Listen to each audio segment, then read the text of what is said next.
Yeah, yes indeed, Zimbabwe. We are opening a new voice called Boss Tizo.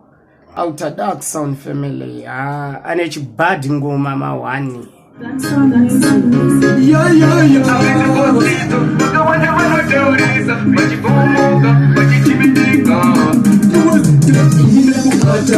Atimepis achitenderedza ngoma takasiyo chekusara sara koreriye pamusani ndichipambana napo basi rangu ndati ngoma inapita vamwe vangu vondipinda ukandiona vondiruma kunge chikafu zvese ndekutiwatumira chibva muchangu sivitarenyukane mwari maritumira ikangirosi ibirera mandiriparishe rakutiwa nemumwe andivone kukomita susaiti ndiri mwana mudiki ndamutemba ndichidai ndakaripa mwana inopitatirangurese pamusana mvura munzotika narastepa posam hatimire kurova ndai hatima hachitendereza makitani saka pwisa pepenyino tsvaga imwe muchiziva kuti ini ndiri chimborumbe saka dhonda ndivhurira nzira ndifambe iwo mwari vairopafadza darksound sivitarenyukani mwari maritumiraikamirosi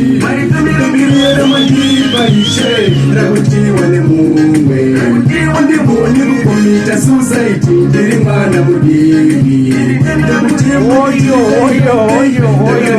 mwana kudiriro kune huko mafatani tikasvika mafatanetarango kambosuma pamwe nemufakos tine twin pamwe itanwezi rudovariri anenga mutengesi chizine muri mukudza wani apo shei anodonzera shure siritarenyukai mwari marikumiraikandiro Zima vara kubhadhara.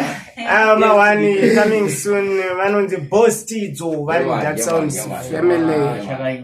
Yes indeed. Kaboom.